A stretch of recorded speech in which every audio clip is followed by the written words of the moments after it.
And so it's interesting that we have the commodities of coffee, rum, sugar, and gold as a kind of centerpiece of this exhibit, right? If you go outside and think on the literature that you have in your seats, there is an indication that these commodities, once central to a kind of colonial process of expansion in capitalism, have now fallen out of favor. Coffee, perhaps not so much so, right?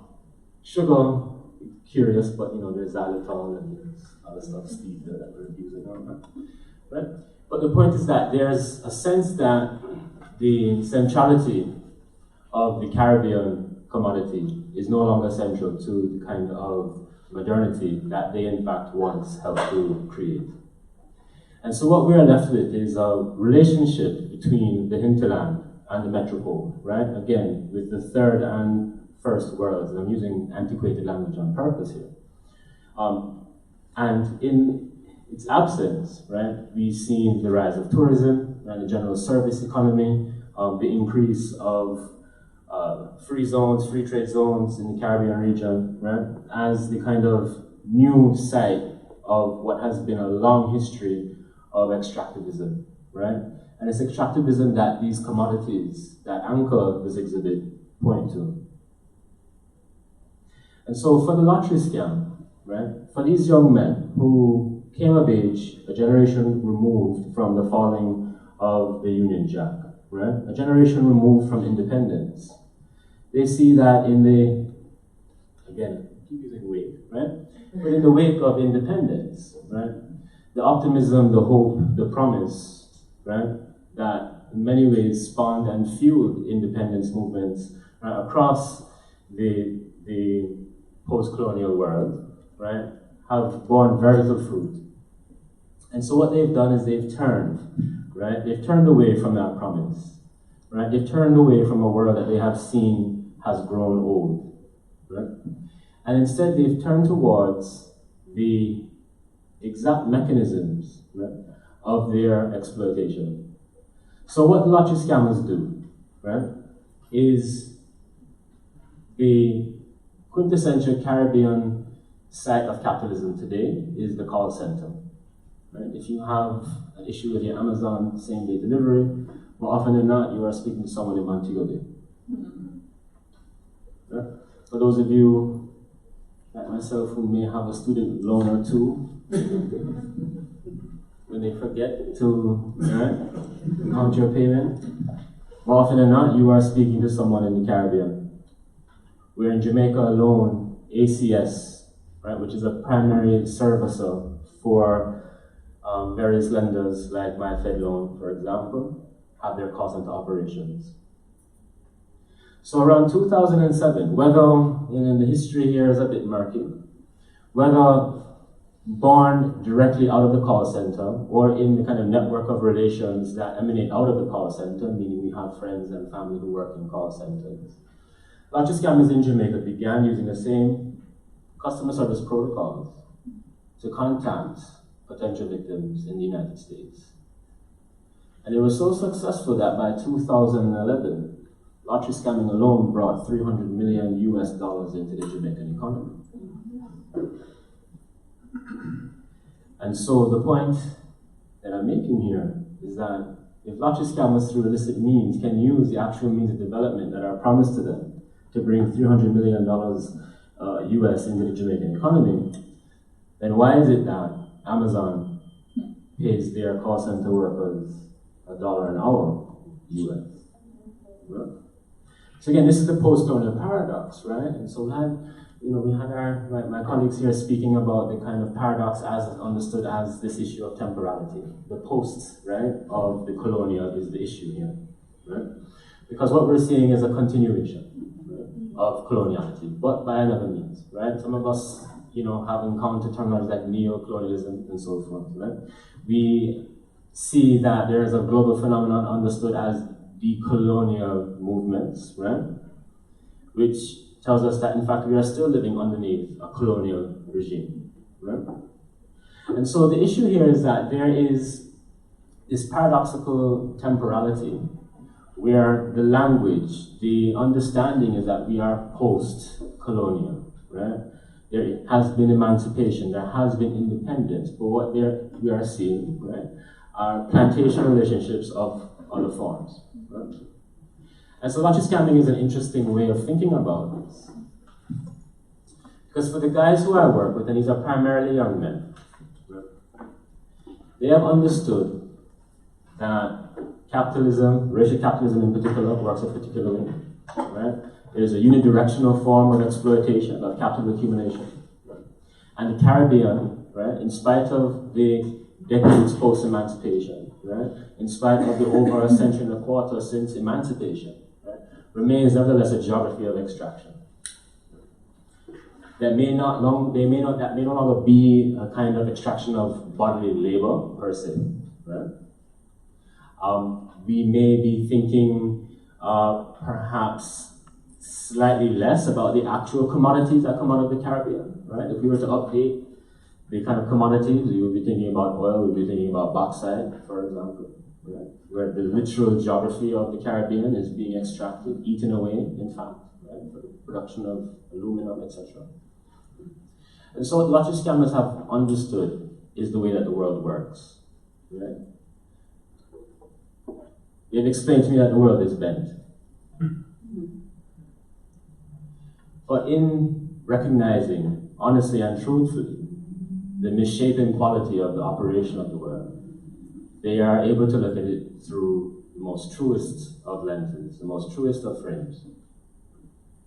And that is that we are, in fact, accumulators. And the issue is that of shifting the terrain of power.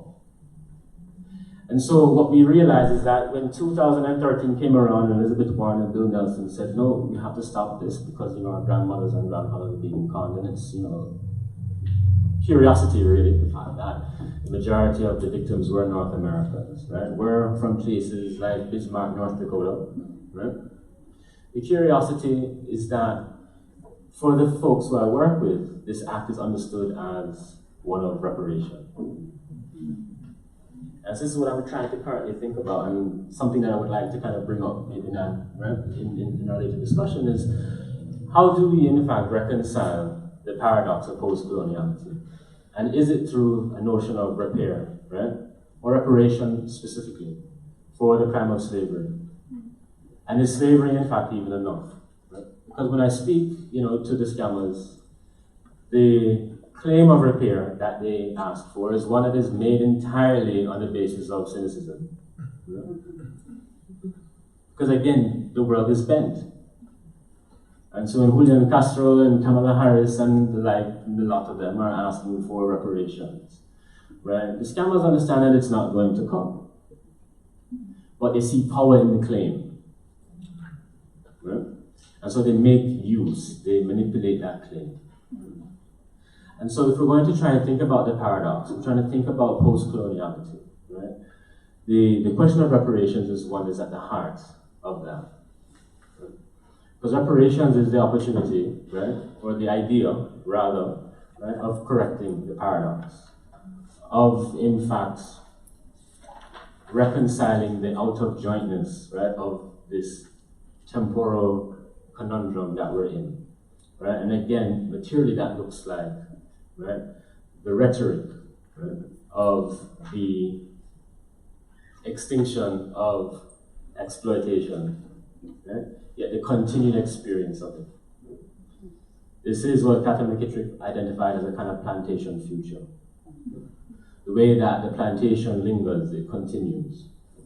As a regime, as a mode of organization, right? Of the organization not just of commodities, but of labor, right? And by labor, I mean that of the kind of labor power, labor value of the body. And unfortunately, we understand that this body more often than not is the black body, right? But the black body that is nevertheless filled with agency and subjectivity and power, right? And beauty and artistry, which we've seen around us. Right? And so for me, the question that I struggle with in my own work is saying, well, how do we move past the cynicism, right? How do we move past, right, what the Caribbeanist anthropologist David Scott noted as the kind of tragic turn. Right? Where once upon a time, we would have thought about Caribbean independence and freedom through a romantic frame, right? We see it gone towards a kind of tragic one, right? Where we no longer see the possibility, the horizon, right? And so where we are now is a position of satire, right? And satire meaning that effectively we're operating on bad faith. And so I want to try and ask you to contemplate about that, because this is meant to be interactive audience conversation. So what is it to look at the world with bad faith? Because once you begin to understand that, then you begin to have a full appreciation, right, for what the world understood through colonial organization looks like. When we had moments, right, India mentioned enlightenment, right? When we had moments of enlightenment, when we had moments of discovery, so-called discovery. The notion of truth and of value, right, that was spread across this world, right, was ultimately done on the basis of bad faith. So I want us to contemplate that. Because it is the recognition of that bad faith that in Jamaica, local people understand as a condition of sufferation. And so sufferation is the notion that again, life is not only bent, but it's bent against you. And regardless of our efforts, very little can be done to change those circumstances. So there is perseverance, there is labor, there is hope, of course there is despair, but life continues. And so we have to understand this as the kind of basis for which the world is organized for poor people in the Caribbean, and not only today, but for the entirety, right, of the existence of Caribbean subjects. From the extinction, in some regions, not others, right, of indigenous populations, right, to the destruction of histories of peoples and their recreation. Within this is the process of Caribbean existence, right? This is coloniality. Right? So I want to just end there before I just really start going off. Thank you. Thanks, Jovan. Thank you, everybody. So I want to start the group conversation today by telling a story, because I feel like in terms of Caribbean culture, it's, I grew up in a Caribbean household, Barbadian parents, and it's a very oral culture. And so I want to tell a short story. So when I was researching and reading for the panel today, I was watching a Sadiya Hartman and Fred Moten video when they're in conversation at Duke University about the Black outdoors. My daughter, who's 14, was in DC on a school trip, and she texted me to say that she'd had a racist encounter in a store. Her and two black friends were asked to leave. They had, ostensibly because they had drinks. When there were other non-POC kids in the store who did have drinks, but they weren't asked to leave. And she was, understandably frustrated. Luckily at the time I managed to channel this well of emotion and energy I was feeding into this space, because I was immersed in this idea of blackness as a space of being, as a space of not ever being good enough in the exteriority or interiority, while also being the greatest inside and out. And so I think that kind of mirrors some of what you're saying, Jovan, about the black body, and Indy mentioned this as well, about blackness. So I managed to channel this energy, and it struck me that this project of blackness, this movement over hundreds of years, from home to terror and losing home through enslavement and colonialism, and then post-colonialism, if such a thing exists, is what Moten said in this conversation was both a bounded exercise and one of infinity or boundlessness. That we can never really find our feet because that ground and the foot is always changing. The movement is faster, in some ways slower, because our brains and our culture and our subjectivities know how sweet that freedom can feel, and yet the constraints, what Khalil Joseph's project of the Black News, which is showing right now at the Venice Biennale, is, you know, the everyday normalized terrors that the Black body encounters and what we are subjected to do not allow for the speed of our minds or our interior thoughts. And so, in thinking about that, what my daughter texted me, which I thought was quite humorous, was that she ran into Rashida, not the other way around, and then acts like we were crazy. And so I'd like to start the conversation today around madness, around this kind of paradox of, you know, we have these societies, these countries that have had this indigenous population, you know, African captors were taken over there, and then there's this, you know, kind of these economic crises and these situations where it's flipped so that the Black body is seen as the instigator of, you know, disruption and aggression. And so I'd like to ask you what you think about that in terms of about the paradox, but also around madness, the madness of kind of post-coloniality. And whoever wants to start can start.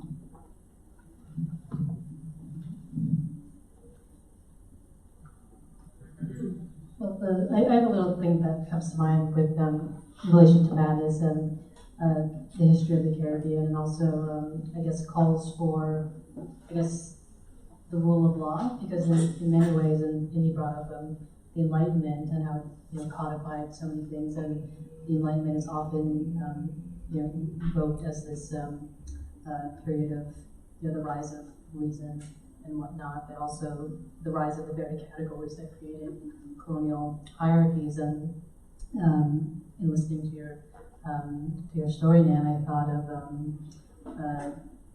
you know, what happened after the Haitian Revolution, how once Haiti became a state, it was forced by France to pay reparations for the loss of the plantations that French people owned in Haiti. And that right there seems like something that, following colonial logic, follows the rule of law. But when you think about it through the lens of the paradox of post-colonialism, it just seems like complete madness. So that was the immediate, I guess, example that came to mind on a historical level, how the logics of law, for example, often aren't logical at all, but a way for the madness of white supremacy to be implemented.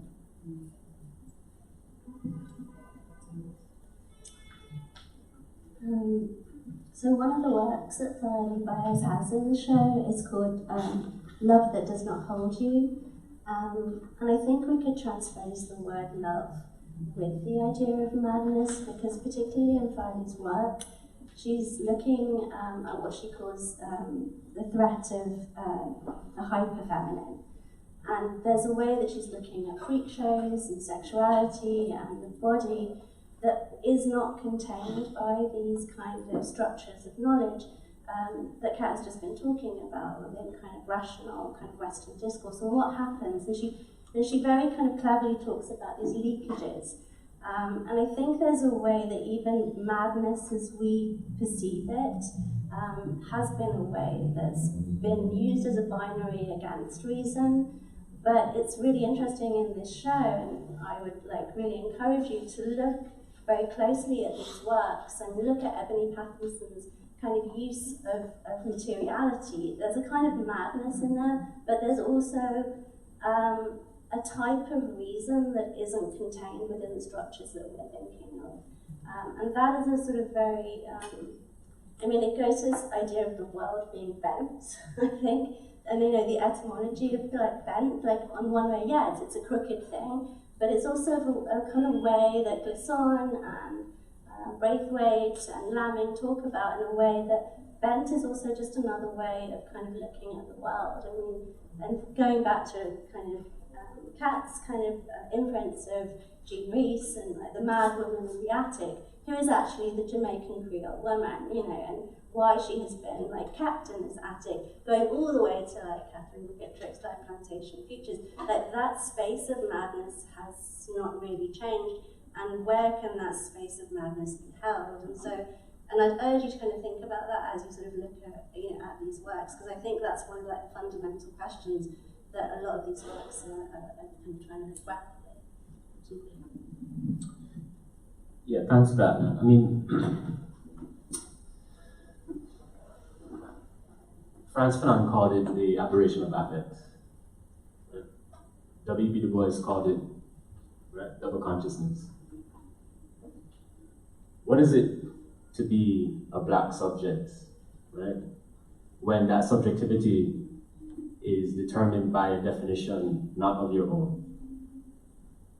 To navigate a world that is fundamentally antagonistic, right, that is fundamentally, right, a contradiction, produces a particular kind of madness, right, as not only a kind of qualification, right, but as a kind of constitution. And this is why I think the Caribbean is a particularly insightful place to think about this, right? Because as I mentioned, you know, the bringing together of people, the erasure of people, the redefinition of people that occurred through the process of Caribbean repopulation produced new categories of being that the subjects who were defined by them were never meant to fully accomplish or to achieve. If we think about the Act of Independence and the Creole post-colonial that came alongside as the kind of representation of an independent, free society,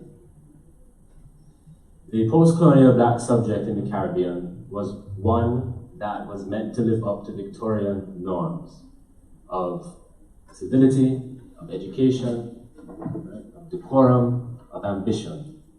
So in other words, the dreams of the post-colonial were not dreams of their own making, right? But dreams that were enforced upon them. And so to think of living our lives completely along the kind of operational logic of some system that was not only of us, right, or of oneself, but inherently against you, produces a kind of madness that is ultimately inescapable. And so we have to think about madness and take madness very seriously, not as a kind of pathologization per se, but as a reconciliation of a world that was designed to be contradictory, to be oppositional, to be antagonistic. And this is what I think we are seeing, right, with the various cultural performances, with the histories, with the politics out of the region, right? In other words, since emancipation, the post-emancipation Caribbean subject has been trying to reconcile this fundamental contradiction, right? And there's been an attempt to do so through politics, there's an attempt to do so through social reorganization, there's an attempt to do so through art. But all of it is still about this reconciliation. And that again is another part of this paradox.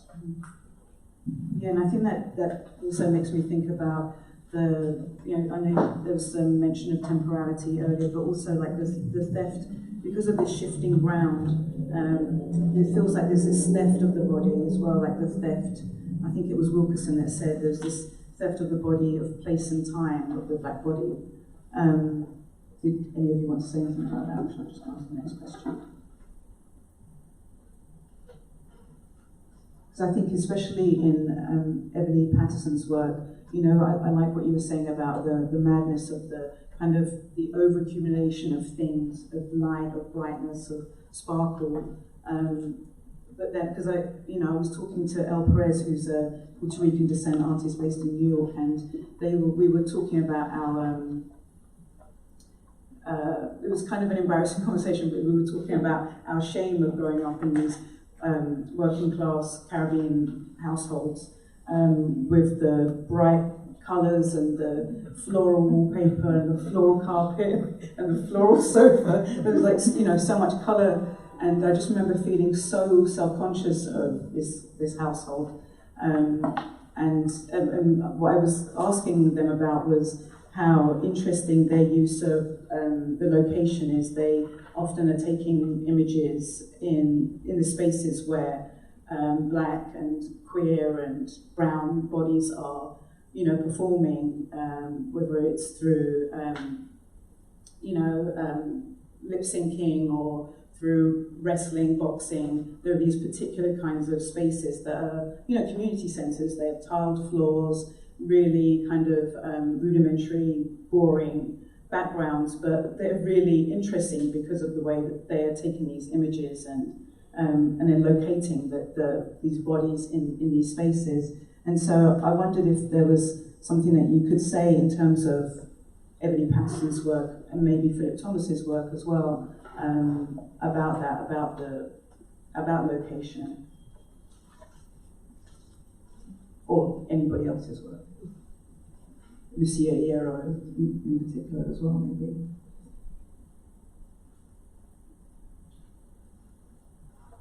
I mean, what do we think those patterns were about, right? So the floral patterns, right? I mean, is there, so in Patterson's work, is there a kind of overcompensation, right, for That's what a lived bleakness? Mm-hmm. Is there a need for substitution for not substitution, for supplementation, rather? And so we see this, in the Caribbean streets, right, through all kinds of sartorial representations, right, and not just at weekend parties, right, but again, going back to the paradox and the madness, right, the idea of wearing, like a complete jean outfit, in Jamaica in the summer to go to a party on a weekend makes no sense, right? Or a leather jacket makes no sense, right? Closed-toed shoes, it makes no sense, right? But there is this need for representation, right? There's this need for not for representation alone, but for presentation. And I think this is what comes out. And I think there's a way of the saying in Jamaica, turn your hand make fashion, right, is a way of doing the possible most with the least. And I think this is what this is all about. Yes. Right? I do. Yeah. I think so too. I think it was like an overaccumulation of things, right, about trying to make home. Right. Absolutely.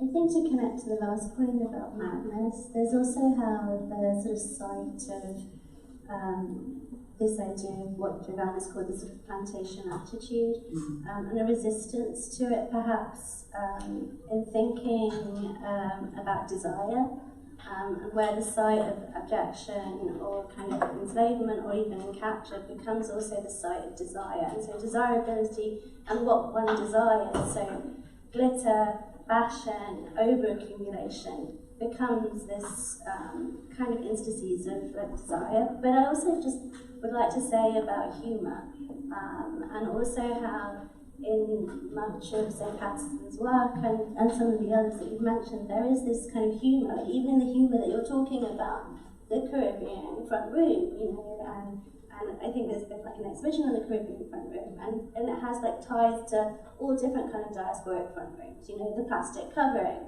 the sort of tablecloth that's all kind of made out of doilies. We all know these kind of markers, and there is a kind of over-proliferation of desire, I think. Like, why do these kind of immigrant families have this over-proliferation? And I think something between almost transforming the site of abjection into a site of desire is something that I find really interesting in these artists. Thank you. So I think that leads to this notion of paradise. In the previous panel that was held here, MoAD with LeVar Monroe, one of the artists showing here, and Andrea Chung, who's also showing here, and the two curators, Larry and Dexter. There was this conversation that came up around this notion of paradise, and I wonder whether any of you wanted to speak to that, or all of you.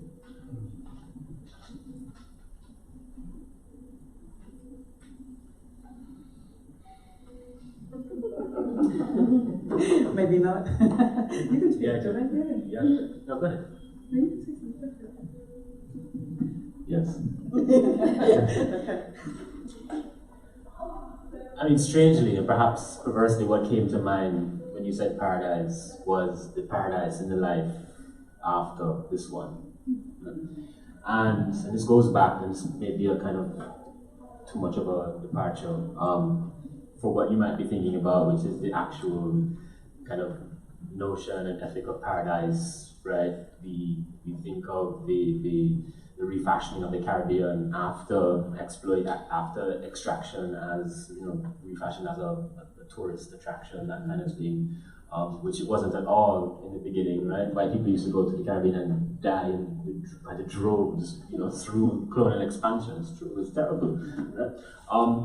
But the first thing that came to mind was a kind of eschatological framing of this notion of paradise, right? Which is tied to my interest in sufferation, where because this life is in fact so dreary, and that dreariness is inescapable, right?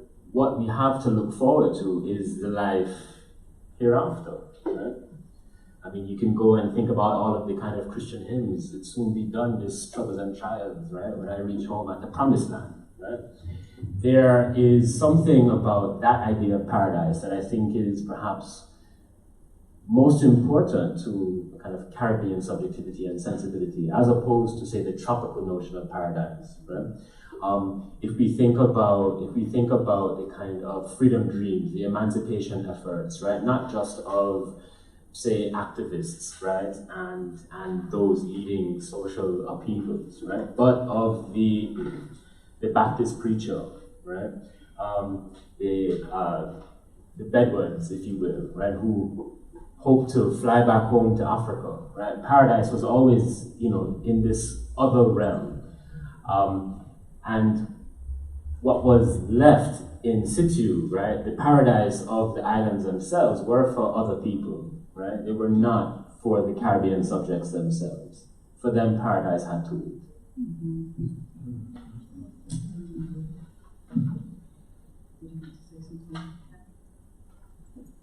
Well, on the topic of paradise, and more in line with, I guess, the idea of tropical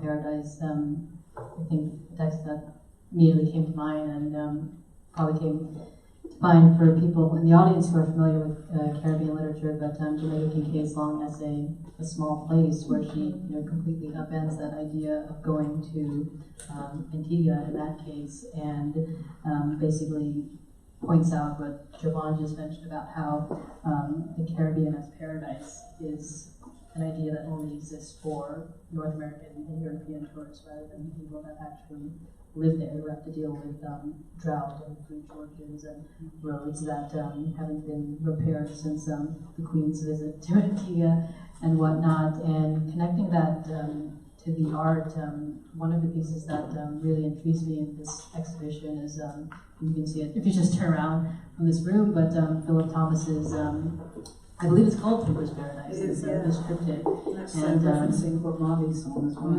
Right, yeah. And I mean, I guess visually it also makes me think of, what's it called? The Hieronymus Bosch painting, Garden of Earthly Delights. And I believe the little caption for the piece of art has a quote from Thomas where he mentions that he wanted to lure viewers in with the palette of his work, but then once you actually pause and pay attention to the details, you see that it's quite a gruesome triptych. I mean, in the background there are like scenes of lynching juxtaposed with what appeared to be like someone shooting a rifle and also someone playing golf. So there's this quite a discordant image overall, but there's something about the use of colors and the sartorial flair that also makes it kind of an attractive image. So it almost, or I would try to link that back to what Jovan was saying about the more eschatological view of paradise, how paradise isn't actually depicted in that triptych, even though it's contained in the work's title. Yeah. Did you want to say something? I just think that the concept of paradise in the Caribbean is so complex and actually goes back to these ideas of time. So going back to Jovan's point of this idea of the New World, Krista Thompson has done some great work on Caribbean postcards and looking at sort of black figures in the background who look to be idle or as if they were lounging in the sun, and how these then same postcards were then used as kind of almost like tourist advertisements to kind of reshape the Caribbean as a tourist destination. But even before that, thinking about kind of post-colonial kind of literary scholars and writers, how they used kind of like Western literature, I'm looking to Kat towards this, but from like Dante to Milton, and even thinking about Shakespeare's The Tempest, and thinking about the kind of figure of Caliban, you know, this figure who is kind of dispossessed, you know, his mother, you know, he is a half-breed as it is, the violence, the madness, all of these things are kind of encapsulated in this idea of paradise. So paradise isn't this kind of beautiful either present or hereafter. It is kind of filled with these kind of noxious bodies that we see in kind of Thomas's work, and who these noxious bodies are and what they represent and how they can be brought to the fore. Really kind of knocks this idea of what paradise is, and kind of goes back to this dialectic of like, even like a kind of Hegelian dialectic of what kind of paradise is, that there always has to be this kind of underbelly, a kind of other space that has to be escaped from, I think. And what the Caribbean represents is both of those things at the same time. And that's kind of a sort of juxtaposition or a paradox that actually still kind of infiltrates to this day. Thank you. You mentioned Krista Thompson in your conversation just now, and she's written this book that's in the bibliography that you can put on your chair, called Light. And I wanted to speak about the light that, you know, that appears in particular artists' work in this show, but also Tavares Strachan, who is a Bahamian artist, and his work, you know, uses you know, a kind of neon, so it's kind of like an obvious thing, I think, in terms of thinking about light. But I wondered if you could speak about light in terms of him, whoever you felt was, you know, looking at those kinds of symbols in their work in this exhibition, but also Marlon Griffiths as well, and sort of carnival art and the way that it's used in these, you know, kind of discordant ways.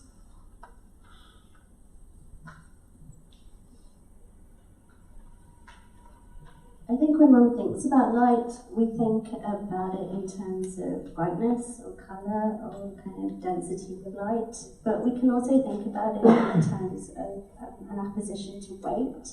And so, again, thinking about someone like D.J. Williams' work or Patterson's work, where there's a kind of density to the work, or even Andrea Channel's like sugar sculptures, like where light, the lightness that one might expect with paradise is kind of undercut with this weight, I think.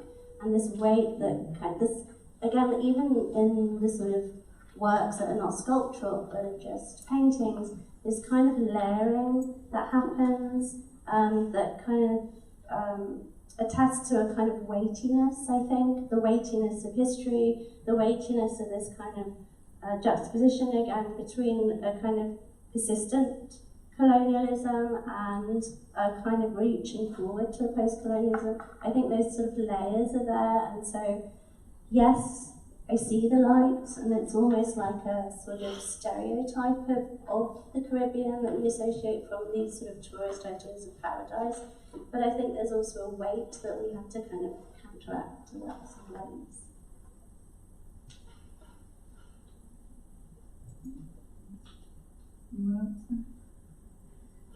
So we mentioned earlier, we were speaking about temporality, about time, and Cameron Rhum is an American artist who was speaking about the colonial archive and looking at the desire to accumulate, which we were also speaking about earlier. And I'm wondering whether in the spirit of Black futurity, we should be thinking about the archive in a different way. There's this protological approach that has a primacy in historiography, and I think one of the things I really like about this exhibition, and I think that it does really well, it's curated in this interesting way, is that there's kind of like a refutation of you know, of historiography, and so you know, it's kind of random and it's skipping time. I feel like black artists and black filmmakers often are kind of scanning and skipping and going forward and back, and the past, present, and future are very blurred.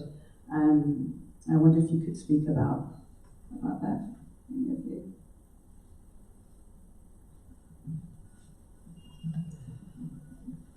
So time, especially in, say, Caribbeanist anthropology, right, is a major issue, right? From Misharaf Trio to Jack Alexander up on, recently Deb Thomas has her most recent work is interested in the simultaneity of time, right? All of which, right, again, speaking about the way that the past is in the present, right? And there is a kind of continuity that in some way makes the past a kind of present, right? But the question of futurity is an interesting one. It's something that I was in conversation with somebody about a few months ago. And this question was like, well, what is a kind of Afrofuturistic take on the kind of Caribbean? And my response was that, well, the Caribbean has always been an Afrofuturistic space. There's always, kind of related to my more recent comment, it's always been about a kind of forward-looking, praxis, if you will. Even the notion of, like, say, repatriation amongst millenarian groups like Rastafarians wasn't necessarily about a reproduction of the past or going back to Africa, although that was the kind of language, especially coming out of Garvey's. But instead it was about a reimagining of a new future, right? Emancipatory visions were always future-oriented visions.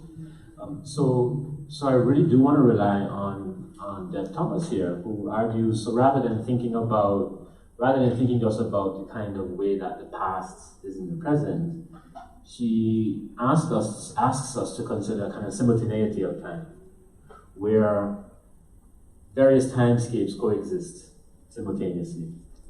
And so what that means is that for sure for a Caribbean subject, but I think this is really a human quality, in fact.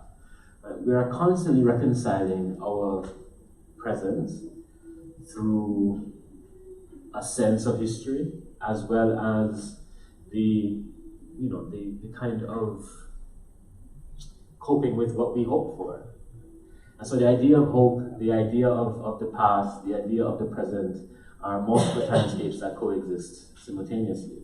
And so it's I think almost too simplistic to think about just futurity, right? Or just pastness. Because the Caribbean literature to date has told us that, in fact, we have to think about them all together. And this is, I think, a part of maybe this is why Caribbean people are mad, right? But it's about that constant reconciliation that has to happen, about where we've come from, about where we're trying to go, but how that is all filtered through where we are. I think it's important though to think about madness in that sense of, in terms of time, of the incredible, difficult lives that people have had to live, and just thinking about the past, it's, it conjures up so much, I think, that people like, when we're not talking about pathological madness, but I think that what I'm saying is right and interesting, but I do feel like Black futurity is about not just the future. I think it's about, this consolidation of all three, and of other times that we don't even know about, that we are existing in and working in, but aren't conscious of. Right, and I want to say maybe one thing further to that point. If we try to really hone in on Black futurity, if we take a lot of Caribbeanist theorists seriously, someone like Sidney Mintz, for example, who argued that the Caribbean was a site of modernity, right? That all of the kind of trappings that we understand as being kind of hallmarks of modernity, globalization, right, commerce, heterogeneous, demographic spaces, right? Multiracial communities is what I'm saying, right? And the Caribbean has long been kind of harbinger, right, of those kinds of futures that we are now kind of seeing as a kind of present. And so, in other words, the kind of Black Caribbean existence has long been a model of futurity. It has long told us what the world to come will be like. After the 2008-2009 credit recession, right, everybody else has finally figured out what life as sufferation was, right? But the Caribbean, and lots of people across the world for that matter, right, had long not only understood what that experience was like, but in fact how to make life within it. Right? And so your Uber driver and your gig economy people are now understanding the long understood kind of impact of casual labor, right, that was used as a kind of plantation form of management. So I think we'll make this the last question and then go to the floor. So I think you're all, I can feel the buzzing out there, there's some excitement. One of the things that, I think one of the questions I want to think about, I can find it, is going back to Caribbean literature. Kat, you mentioned earlier that Caribbean literature attempts to not only reassemble fragments towards a whole, but to keep the cracks in the whole visible. And you know, I was thinking about that, and then you mentioned in terms of, in particular, to relationship to storytelling, and cited Jean Rhys and Derek Walcott. I know you mentioned them earlier, but I wondered if you could speak to that, and maybe in particular to Andrea Chong's work.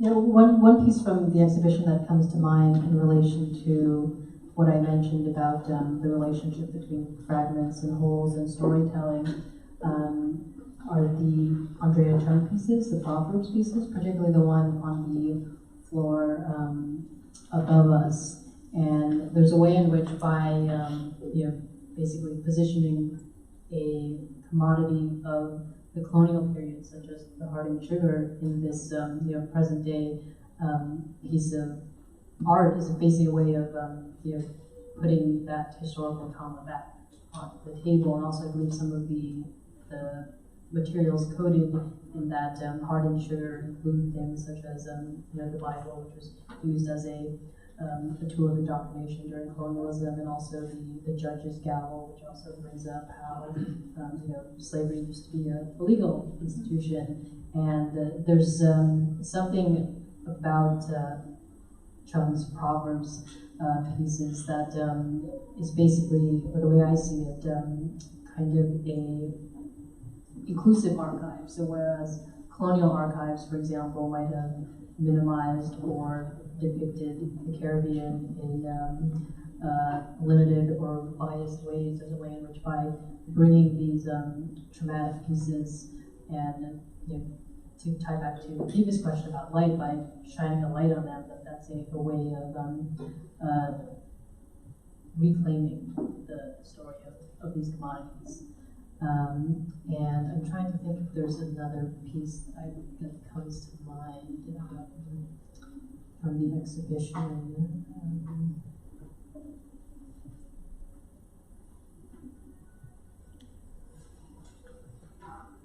Well, even just going back to the first Paradise triptych, which I can't help because it's just right there in front of me. I mean, even with the visual textures of it, it's almost as if the background appears to be like a repeat kind of wallpaper. Then we kind of have these, calls to the portraiture tradition with the framing of the body / pieces of clothing. I think it's rather ambiguous whether or not those are actually bodies or pieces of clothing mapped onto silhouettes. So to tie that back to fragments and storytelling, I think the triptych does leave those cracks for us to behold as part of the art rather than as gaps in the art. Thanks, Kat. Did you want to say something as well, Lindy? No? Okay. So we'll take it to the floor. Who wants to go first? And the questions. Go ahead. Hi. So I often reflect on some from Jamaica and see people walking around in three-piece suits in the middle of the day and it's 95 degrees. I think this is ridiculous, but it makes sense that we haven't had time to sort of deal with the Victorian standards and then the post-World War American capitalist standards, and now we have possibly a colonial issue with China now with the amount of money that they're investing into infrastructure repairs. And so I'm curious if you guys have any reflections on how that affects the cultural product of a country or the people or their political strategies when you don't get the time to sort of separate from the colonial structure, identify your own way of existing, and then move on.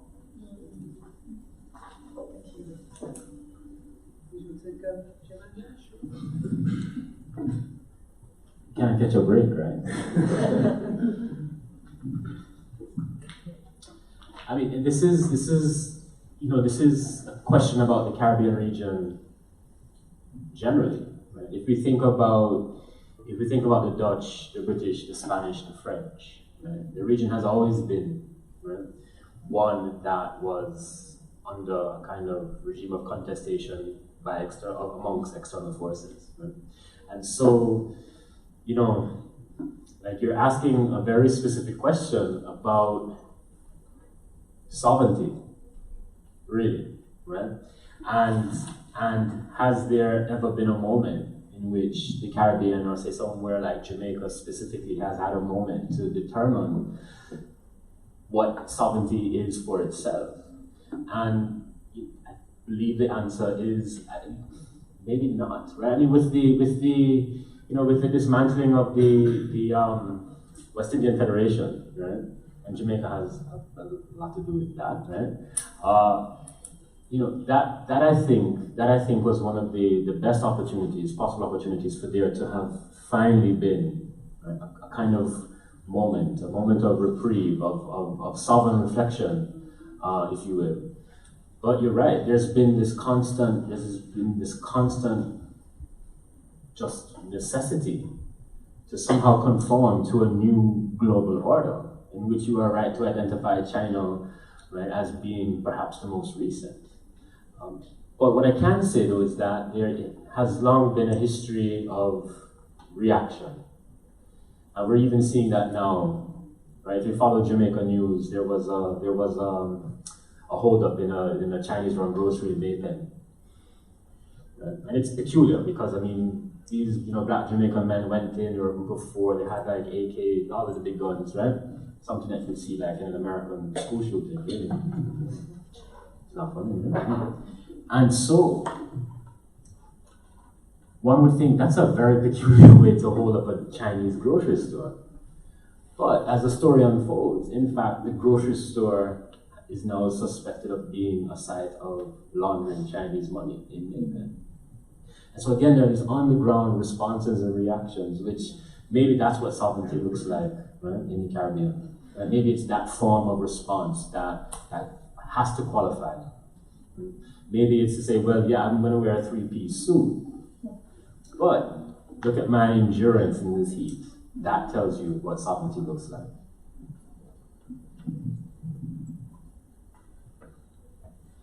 I took your question in a different way, and I took it to be about cultural appropriation, perhaps, and thinking and maybe linking it back to temporalities. So, as an example, thinking about black female beauty, and I hate to bring them up in the room, but the Kardashians, for example. And so the rate of appropriation that perhaps happens in a kind of super highway of kind of global influx compared to maybe what's going on in the Jamaican backside, is very, very different. And I think that sort of idea of accumulation, appropriation, but also cultural resistance, that it actually is happening faster than we think it is actually happening, despite the proliferation and accumulation of images in the West. So the fact that whatever Kim Kardashian is doing, the guys in Jamaica are actually doing it better. And so what is happening there, and where is that sort of cultural translation happening, and how is it happening? You know, are these people looking at the West, or, you know, and where is that gaze sort of going from? And I don't totally buy that what is sort of going on in the Caribbean is just this reflection or inflection of this sort of cultural appropriation and then kind of being packaged back. I think this idea of recreation and creation that is always happening is a form of cultural resistance. And that is actually a way to push back against this teleological idea of where modernity has come from.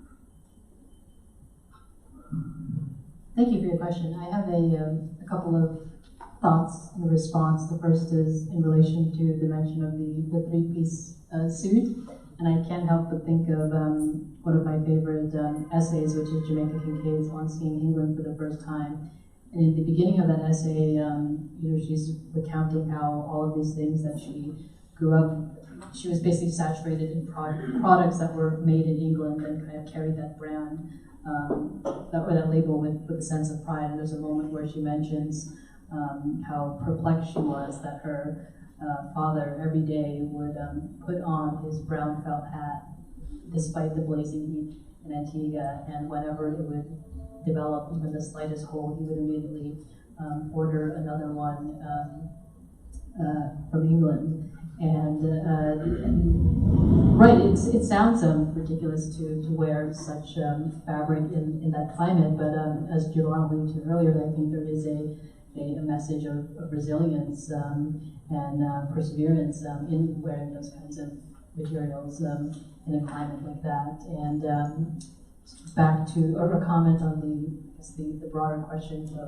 of sovereignty, I guess in that light I feel compelled to cite one of my favorite lines from George Lanning, the Barbadian novelist, and he makes a call for the sovereignty of the imagination. I think that's a place where our political and economic transformations can potentially begin, is by, first of all, claiming that sovereignty of the imagination. And I think lots of Caribbean literature, including Lanning's novels and the works on display in this exhibition, invite us to think about how we can cultivate a sovereignty of the imagination that doesn't merely draw from conventional European ideas of what counts as sovereignty. Yarmar Bonilla, who's done some work on Guadeloupe labor organizers, introduces this term of non-sovereignty. Can that possibly be a way out of the route toward independence as an idea of political modernity? So those are just another thought cluster in response to that question.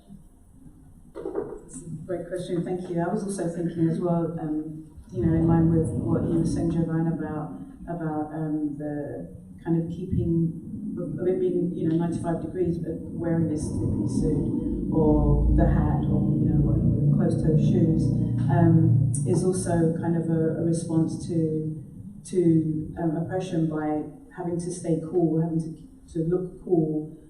Coolness is a thing that is kind of attached to us. It's a label that's attached to the black body.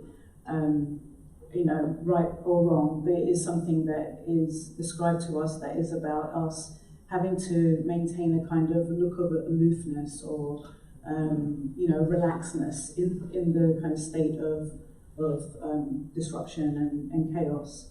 So that was one idea that I had about that as well. Next question.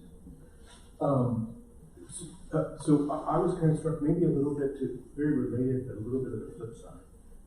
And also, before I say that, I should probably say I work here. And then also, a big thanks to all y'all for being here, particularly also in the manner in which this conversation is flowing, where you're all leaning back. Nobody's leaning in and jumping to answer questions, and then as you speak in paragraphs. And it is extraordinary, and it's wonderful to share this space with you.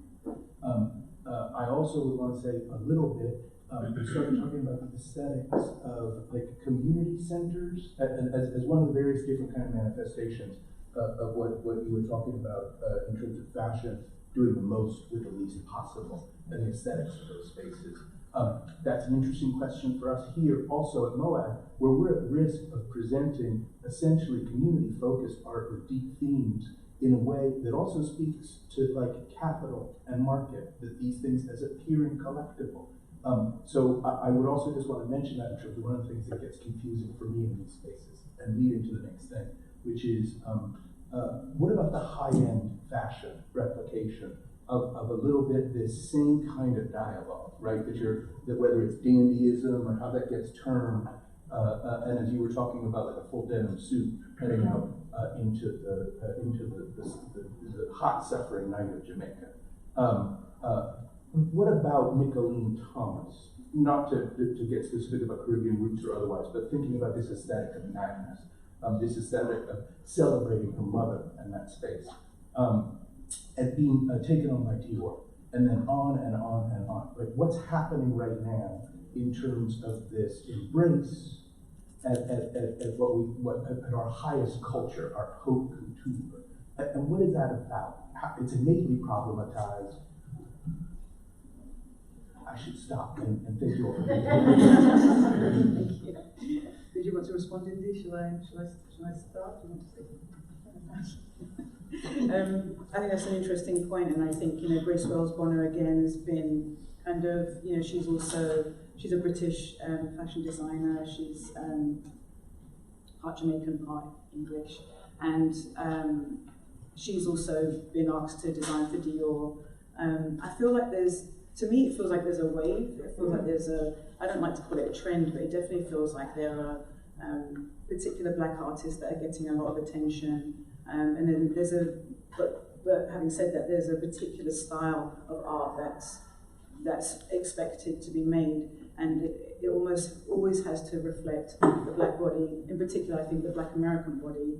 Sorry to be, you know, say that, but I feel like that it is, and that's not a problem, but I feel like that is what's happening. And then that can also create these divisions between black Americans, people from the Caribbean, people from England and Europe, and etc.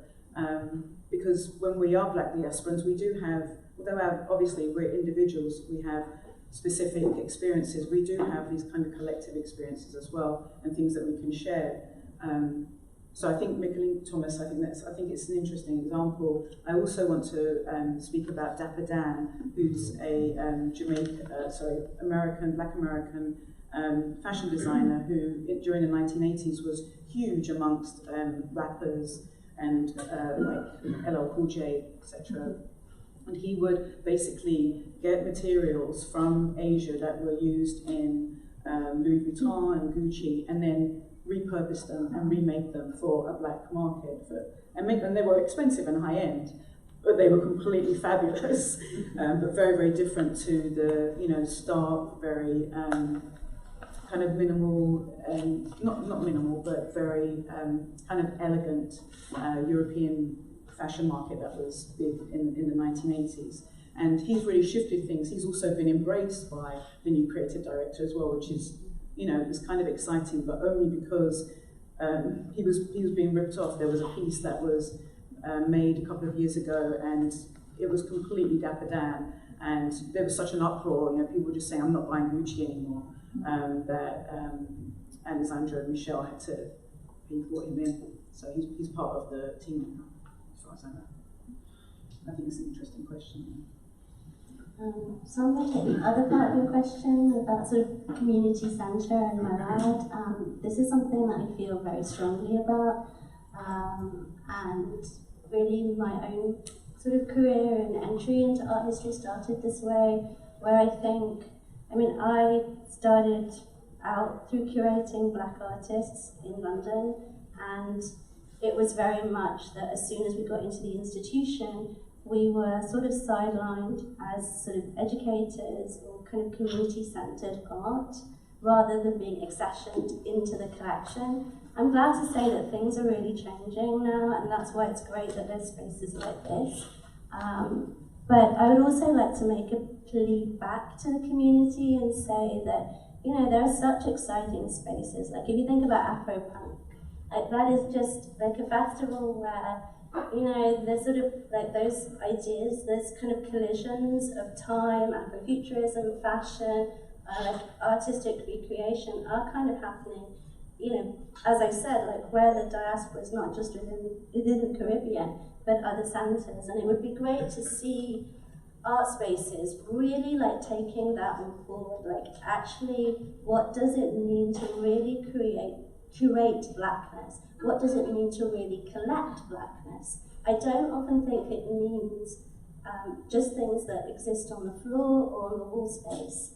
And I think there has to be a kind of radical reformulation of the values of really like of what art is and how we think about that. I mean, I was lucky enough, you know, to hang out with some of the old generation of like sound system guys back in London, Josh Acker, you know, and all of these guys, they were doing things with reverb and dubs that, you know, like we don't have the language of our history to talk about that. And then how do we expect, you know, our museum goers and audiences if we don't have that language? And I see that as really my responsibility, really to make that language and to go there and to make that cogent so that museums can actually collect and exhibit and it gets into that high value. Because what's happening on the fashion end is that, yes, we have a black Vogue editor now, but there is this cultural appropriation happening. You know, like just this morning, there's like 2 YouTube videos of black supermodels and a black rapper going back to the Caribbean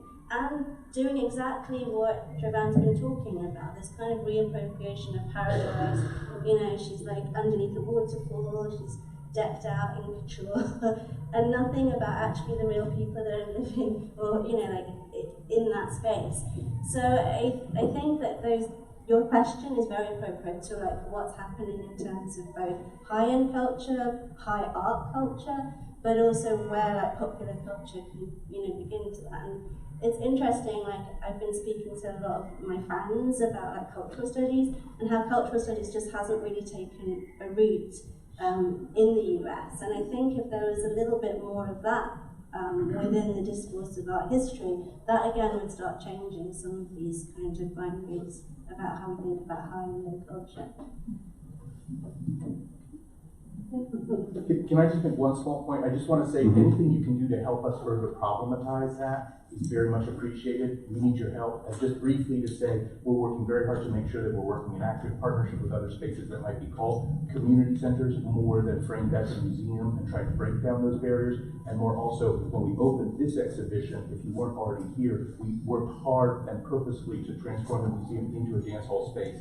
And it was extraordinary, with incredible 2-person DJ set and a full kind of sense of really trying to rethink what this space is and what it can embody. Just saying. I heard about the Rhum. there was Rhum. We were talking. I would just like to say, I did bring Josh Acker to the most imperial museum in London, which was the National Maritime Museum, and the glass cases did shake on the night that Shaka was there, and I did have to write an apology to the board of directors the next day.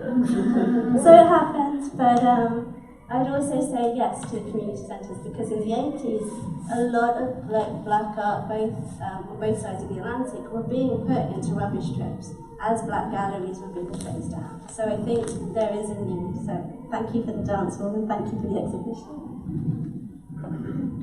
So I want to maybe try and give you a slightly different answer.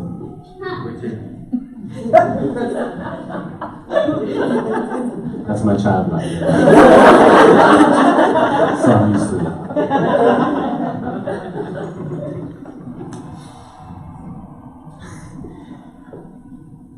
I want to think that at the heart, right, because you're really searching for something here, right? I want to think that at the heart of this is this really big issue of property.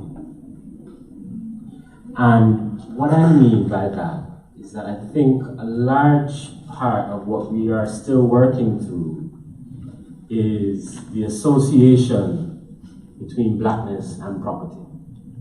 And that comes, of course, out of slavery, but even beyond that, it comes out of a kind of core ethic that transformed, right, the European ethic, right, of community, right, that was the anchor of the foundation of whiteness, which was the development of a property regime. And so we understand that so many of the issues that we are contesting today, the wage gap, has its root in this issue of property. And so when we talk about appropriation, and then all of my kids in my class talk about Drake as a culture vulture, I'm like, oh, wait, how? What? Wait, Drake? Oh, yeah, right? Because he's not, because he throws on a Caribbean accent. I'm like, but he's from Toronto, that's the thing, right? It's a part of his upbringing. But, what we have yet to kind of deal with is how moored we are to a kind of property regime. And that I think is the central issue here. To what extent can a black community be seen as owning its cultural productions? To what extent is culture itself seen as kind of universal, open access kind of thing? These are some of the questions that I think are really at the heart of it feels like a conundrum slightly. And beyond that, so right alongside this issue of property is the issue of value. What are the various value schemes that organize our world? We talk about high culture, low culture, haute couture. I don't do that. I tell my students I only speak one colonial language at a time.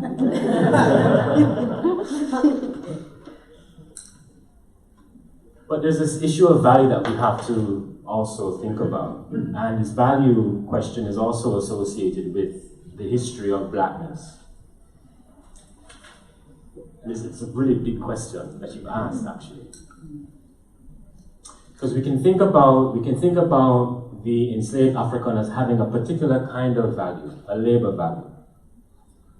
And once emancipation came round, in fact,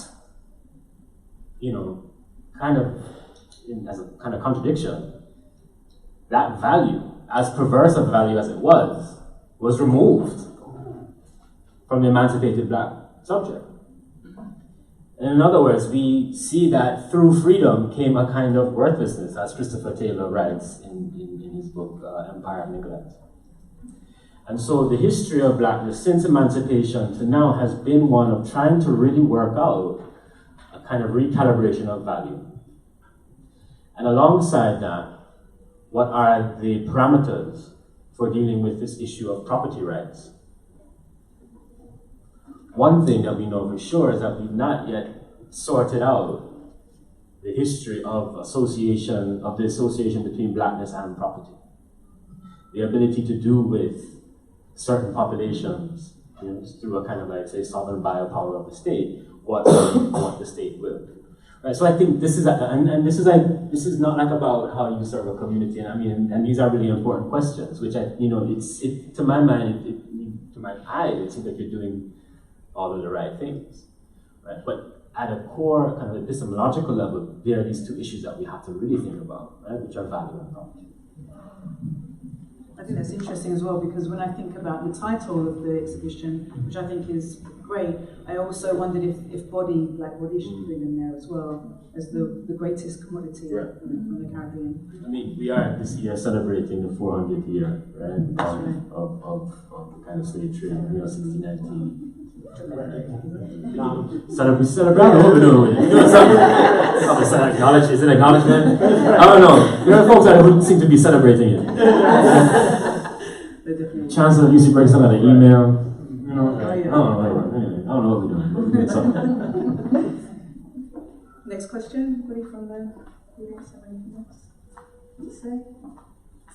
I feel this buzzing. I know there's a question out there.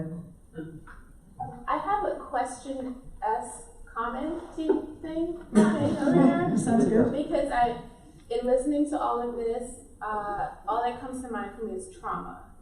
And I've been scribbling all these things that I want to get these thoughts out, but if you could touch on the impact of trauma, particularly unaddressed trauma. I'm also Jamaican, and just listening to stories from my mother of things she's been through that they just brush under the table on a regular basis. So unaddressed trauma, daily unaddressed trauma, and how it keeps the people mentally sedated in that state of separation where you see that as an attainable reality, but paradise is something that exists in an afterlife. So I hope that makes sense. It does. Thank you. Who wants to speak on that first? Sorry, to go. That's just a question. Thank you for your question. It is a admittedly traumatic question to an extent, and I guess it pushes me to want to share how I came to studying Caribbean literature, basically. So I studied literature as an undergraduate, and in my junior year, I spent a semester in London, and I grew up in South Florida, which has a very big diaspora Caribbean population, and I was just struck by the weather in London, which, if you haven't been there, I'm sure people know that it has connotations of just endless cloudiness and and just the kind of gloomy atmosphere. So when I found myself there, I found myself yearning for, I guess, the South Florida that I was so eager to leave when I got there. And in one of my classes, which was actually titled Modern British Literature, I read Sam Selvon's novel, The Lonely Londoners, which was about the fictionalization of the post-World War II migration from the Caribbean to London to help London rebuild after World War II. So that was kind of my gateway into Caribbean literature. And I think at the time, as a 19, 20-year-old, it was kind of a way for me to interface with my own post-colonial background. My parents are from the Philippines, and I did my graduate work in the South in Vanderbilt. And when I moved out here for my job at San Francisco State, I think like many people who aren't from California or even within California kind of perceive it as like this bastion of liberalism and diversity and whatnot. And then when I actually arrived here, I found that I became even more attuned to the history of genocide that not only shapes the South, but also places like California, and also just even moving through the MoAD space. And when I visited here for the first time, I overheard a lot of Tagalog being spoken, and it seems a lot of the security guards are Filipino, and that was it was kind of like just a very like all of my personal and my scholarly worlds like colliding in this one space, in this one area. So in San Francisco. So yeah, I think there's trauma is there, and I think it's unavoidable, and in a way it's what pushed me into this work, even though it is painful.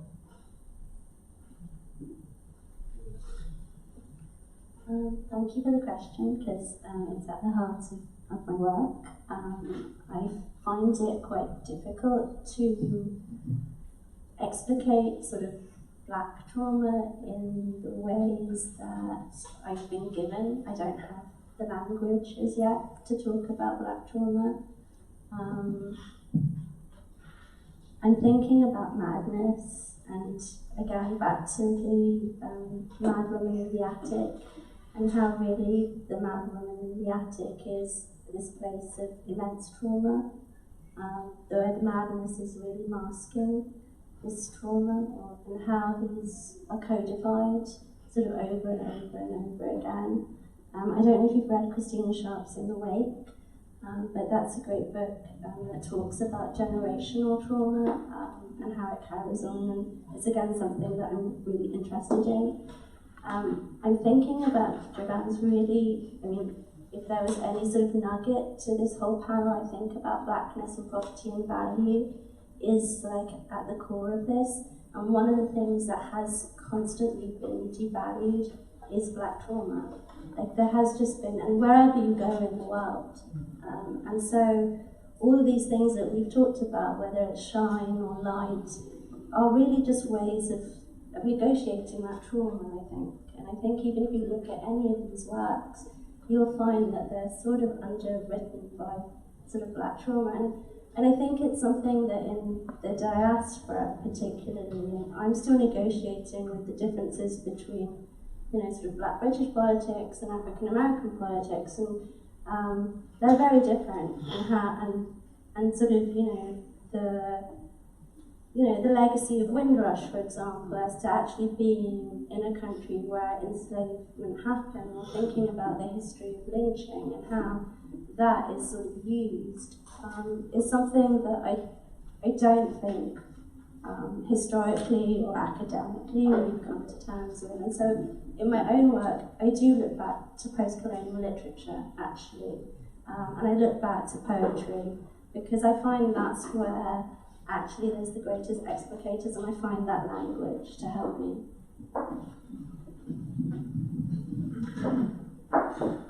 I mean, Burning Spear asked, right? Do you remember the days of slavery? Right? I mean, it's strange, right? And because there's this lingering quality to trauma, right? that has a kind of constant temporal reference to the past, and so what we have is an accumulation of trauma, right? And if you have an accumulation, accumulation of trauma means you have an excess of trauma, right? Some of which just needs to be put underneath the rug because you have too much, right? And so, I mean, what do you? Are you asking what we should do with it? Because this is my issue, is the inescapability of trauma as a core narrative, as a core ontology to Blackness. And it's something that it's depressing, it's devastating, because how can Blackness be anything else? I mean, that's kind of the question. And this is what all of kind of Black cultural production has been about, is finding that answer. What else can we be other than this traumatic past, other than this traumatic existence, right? So I mean, thinking about Orlando Patterson's Children of Sisyphus, right, as a core Afro-pessimistic text, where all of the characters in Western Kingston, right, in the dung group, there was an entire geography of suffering that was unable, right, to be overcome. So the question is, I want to know what your question is, right? I mean, you asked the question, but is it what should we do about it, or how can we get rid of it, or how can we reframe it? Well, so it stems from a place of constantly seeing the mental health manifestations of it, right? Okay. So, and particularly when thinking of men of color, because women of color manage these things differently. And so if you see the bipolar disorders and things of that nature that come out, that like this is directly related to trauma that is not being addressed.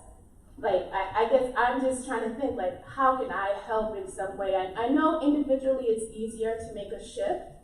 I can choose to look at life optimistically and say, I'm gonna go out and the sun's shining and life is beautiful, but everyone doesn't have that, right? So it's through the art, through the music, like how can we try to make impact on a larger scale other than my little optimism in the corner saying, no, life isn't so bad, and find a way to da-da-da, that sort of thing. Right. Da-da-da is the technical term.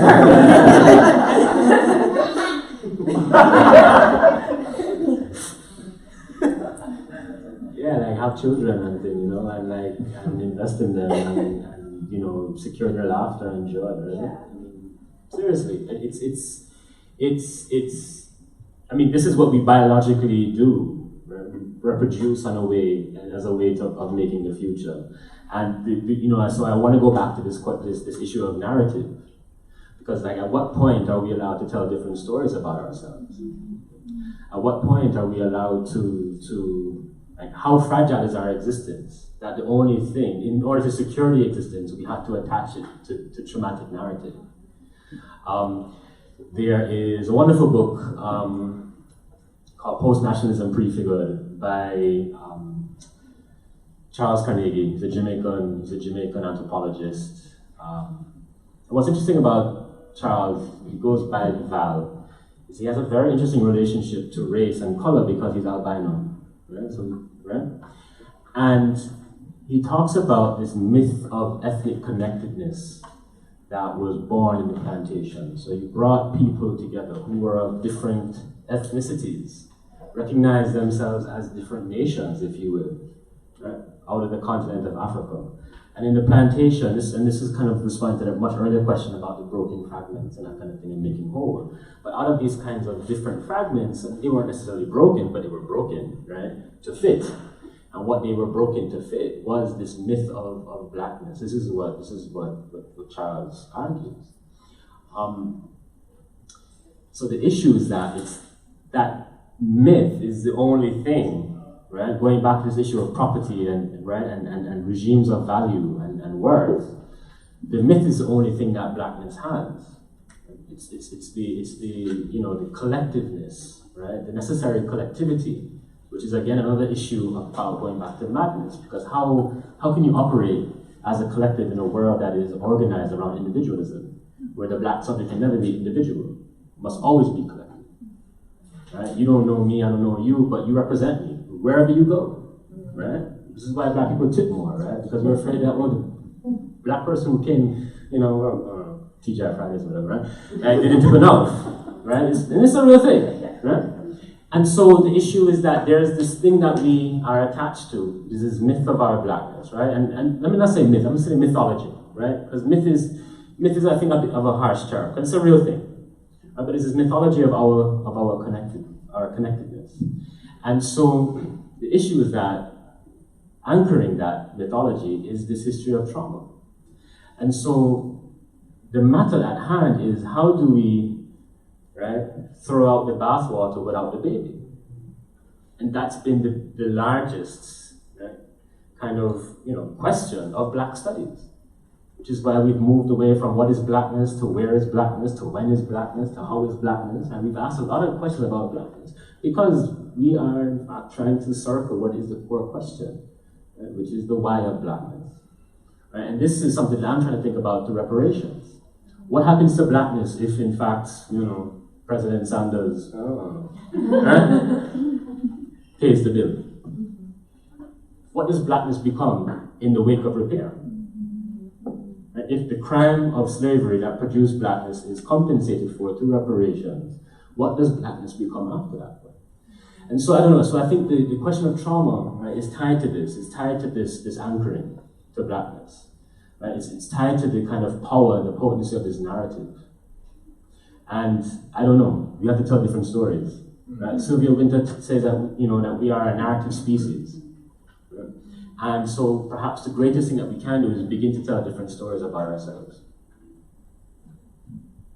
Thank you. Time for one more question or comment from the floor. Well, question and comment. Yeah. Oh, we've got two. So I'm going to go with the woman in front and then the man at the back. And then we'll... Okay, thank you. So I grew up in the UK, so my relationships with Caribbean is very different from being here in the United States and what I find the narrative of Caribbean here. One of the things that I feel is that is very much part of that, the 60s, the 70s, how people came from the Caribbean into England, and how that whole mixture and the war on marijuana, the war on so-called drugs, and that being a very much part of the Caribbean culture in England. And now, in terms of reparations, that we were talking about, now every time I go past a dispensary, I go, well, how do we get some kind of compensation for that? Because for years, just the wholesale slaughter of crops and it being a cash crop in the Caribbean, and the Caribbean being so impoverished with the one thing that everybody wants. And so I just kind of throw that out as a comment, or just in terms of part of the madness of why we're mad. you know, literally. So if anyone wants to speak on that or explore that. I mean, just really quickly, I mean, what Rodney told us, right? It's about underdevelopment. Right? I mean, post emancipation, right?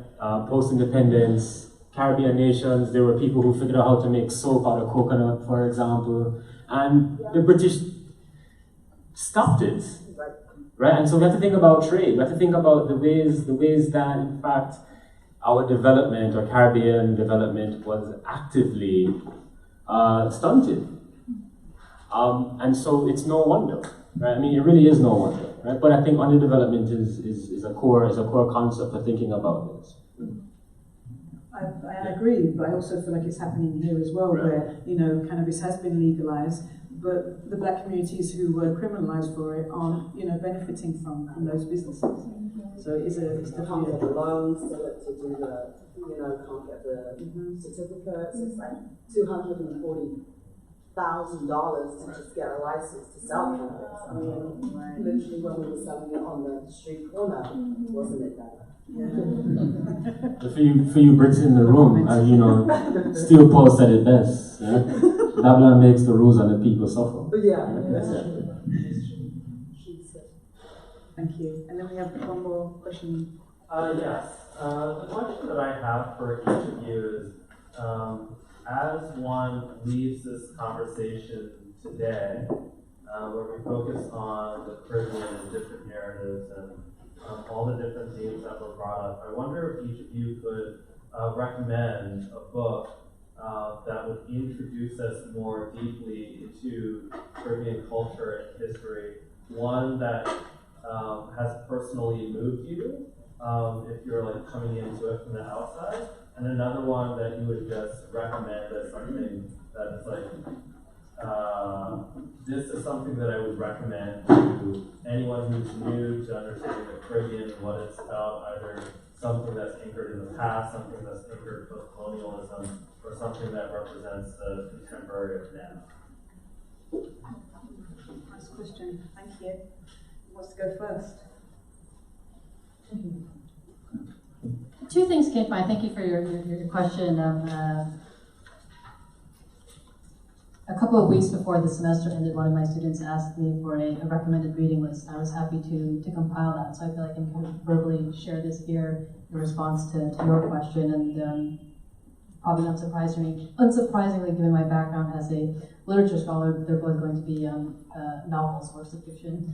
So the first, which is a general recommendation to anyone who just wants to, I guess, read a Caribbean text, would be Nicole Dennis Benn's novel, Here Comes the Sun. And I think it's just very approachable and beautifully written, but also a very layered introduction to, I guess, the traumas and the way that, in the novel's case in particular, Jamaica is attempting to deal with those traumas. And in terms of a text that I would recommend that personally moved me and continues to intrigue me, I would mention Erna Broadber's novel, Louisiana. And it's a very complicated novel, and it's not for the faint at heart.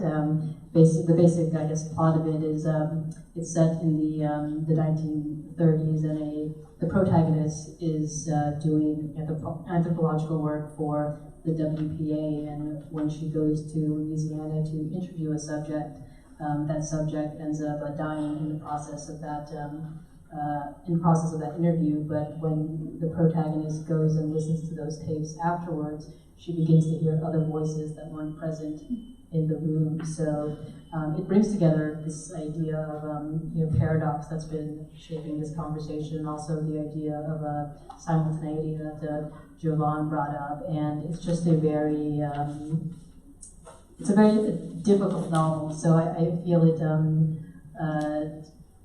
it cultivates, I think, the kind of sovereignty of the imagination that I cited earlier, the George Lamming's phrase, and how oftentimes it's not, it won't be easy to grapple with Postcolonialism. I think Erna Brodber's novel and both the joys and difficulties that the reading experience brings up is something that I would like more readers to dive into. So as an introductory text, or just as a text about what he calls Caribbeanness, is Edouard Glissant's The Poetics of Relation. It's just a beautifully written book. It talks about errantry, it talks about time, it talks about relationality. Very much everything that we've touched on today, Glissant was writing about.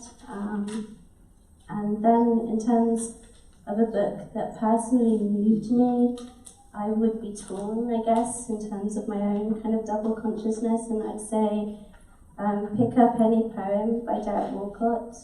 You'll see the rustle of the Caribbean there, the light, the colour, everything that we've talked about, even the sort of dual notion of temporality.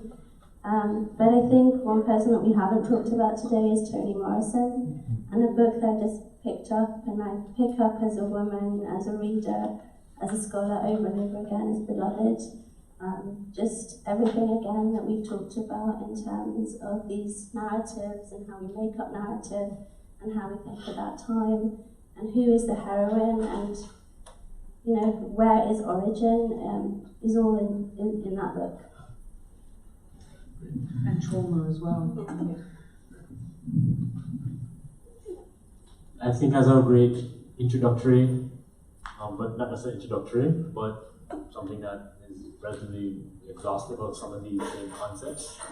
And it is also a very special book to my heart, is Deborah Thomas's Modern Blackness, which I think does an excellent job of giving the entire kind of the history of the push towards independence, right? So it gives a nice introductory to what was happening politically, historically, between emancipation and independence, but also what independence and post-independence society. This is a Jamaica-specific book, but there's also a kind of broader Caribbean, pan-Caribbean relevance to it.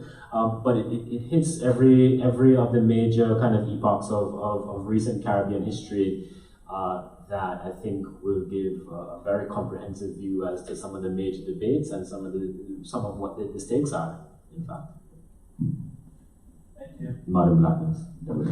Thank you. And just to reiterate as well, there is the bibliography that the four of us compiled, and each of you have one of these on your seat, so it's something for you to refer to as well. And I think some of the books are available in the bookshop downstairs too. So I think we're ending it now. Do you want to say no? The two books. Which two? Oh, my books. Oh, sorry. Yeah. Two books. Okay. I want to say C.L.R. James, Beyond a Boundary, because my dad was a big cricket lover. He played as well as watched it religiously and loudly on the television, and I never really understood what was going on. I didn't understand the game at all. But there was one particular year where it was this really exciting match between England and the West Indies, and I say West Indies deliberately, there was just so much passion in him, and I felt that I think I kind of channeled it. It was very exciting to the end, and when West Indies won. I think that cricket is this big kind of celebration of Caribbean culture and what some might say pureté, as opposed to negritude, which is about kind of, you know, people really coming together. And I think what's important about Caribbeanness as well, even though I think we've spoken a lot about the black body today, I think it's important to remember that there is this complete mixture of people as well in the Caribbean as well. You know, from Asia and indentured labourers as well from Scotland and Ireland. So there is this mixture of class, caste, and of just different people. I don't want to go kind of hippie and be like, we just all just get together, because that's obviously not the point. But my point is, it's important to remember that there is this mixture in the Caribbean. But unfortunately, black and brown bodies are the ones that are always oppressed and You know. So the second book I'm going to suggest is, I would say anything by Stuart Hall. We didn't really even talk about Stuart Hall today, which is kind of good really, because I thought there might be a lot of conversation about him. You know, he was a Jamaican scholar, lived in England most of his life, was just brilliant. I, you know, remember seeing him on television and just being so excited about everything that came from him. He was very influential in terms of, you know, he and a colleague actually were the ones who created cultural studies, which I know is not a big subject here, as you mentioned earlier, Indy, but it's very big in the UK and in Europe. And he was, you know, highly influential in terms of how we were thinking about the Caribbean and how we were thinking about the Black Atlantic as well. So I would definitely recommend anything by Stuart Hall, and he features heavily on our bibliography as well. So in closing, I'd like to say thank you to Jovan, thank you to Indy, and thank you to Kat. I think it's been a really lively conversation. Thank you all as well for engaging so much, and thank you to MoAD. A special thanks as well to Elizabeth Gessel, who really brought us all together and has, you know, managed this whole process. It's been a really great afternoon. Thank you for coming.